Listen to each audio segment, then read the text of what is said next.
Ali, thank you. Ball by ball, when play resumes on 5 Live Sports Extra. 3:43, what else is new? Iron Sky, which is the Finnish crowd-funded film, which I've been, the fortunes of which I've been following for years. I first came across these guys in Cannes 4 or 5 years ago, and they were trying to put together this movie, and they had the idea, and the idea was in 1945 Nazis went to the moon. In 2000 and blah, blah, blah, they're coming back, which is a great setup. And they were raising money slowly, and when I first met them, they just had some special effects that they'd done on computers.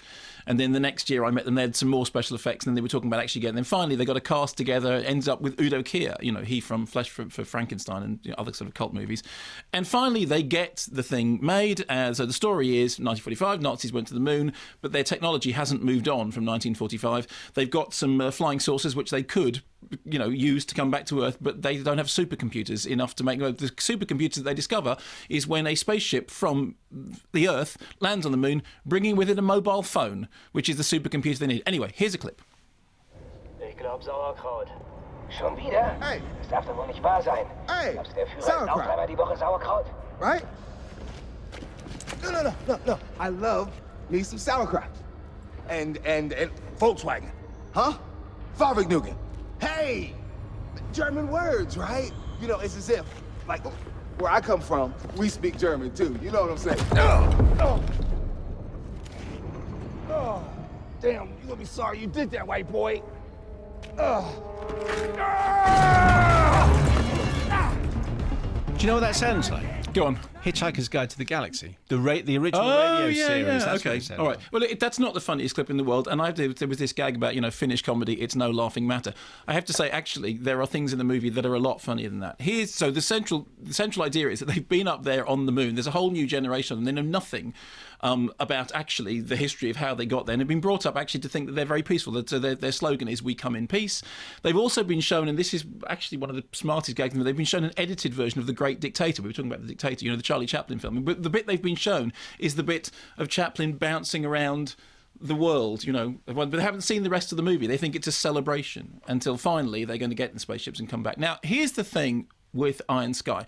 An awful lot of people have reviewed the film and said, great setup, but the film itself, doesn't live up to the hype. I have to say, I have seen loads and loads of movies in which that was the case. Teenagers in for Barbarian and Dinosaur Hell, that's the classic example. Surf Nazis Must Die, the Troma movie. In fact, most of the Troma back catalogue, Toxic Avenger, all that sort of stuff, they were all films in which it was a title and a poster and a gag, and that's it, and there is nothing else. People who are saying that about Iron Sky do not know what a trash movie looks like. The thing with Iron Sky is this. Now, no, it's not perfect. No, there are many, many things wrong with it. But I'm astonished that in a world in which Piranha 3 Double D was released on several screens around the country, and apparently everybody could go and see it, Iron Sky is going to open for one day and then go straight to Blu-ray DVD. I think it deserves more than that. Now, I understand that there are a lot of people who don't find it as funny as I did, and I understand why. But if you're somebody who, and here's the key thing, if you understood why Piranha Women in the Avocado Jungle of Death was a cut above in terms of those movies, then I think you'll like Iron Sky. For one thing, and this is something that nobody's pointing out, it's designed really well. I mean, it's got these kind of Ed Wood flying saucers that just from a special effects point of view, I don't mean rip-roaring special effects. You haven't seen special effects like this anywhere else, but what you haven't seen is special effects this well designed before. I mean, the film makes references all the way through to other movies. Obviously, you mentioned The Great Dictator there. There's stuff from Plan 9 from outer space, and I think, therefore, stuff from Mars Attacks. There is a central gag about Watermelon Man, which I thought was, kind of worked quite well. And yes, maybe the script, could do with another pass through and polish. I thought visually it was impressive. I like the central idea, which I thought they strung. Yes, in the end, it goes on to carry on sort of campness and bawdiness. In fact, Nick James from Sight and Sound said pretty much like that it is carry on Nazis on the moon. But it's carry on Nazis on the moon with a design that is influenced by, I would say, as I said, Plan 9 from Outer Space and Mars Attacks. It has funnier gags in it than several of the movies that I have seen recently, and I did laugh quite a few times. And I have a benevolent, good feeling towards it that I think anybody who's watched enough genuine... When people are saying it's just the setup and then the movie is a disappointment, you don't know what those... You haven't seen Rug Suckers from Mars.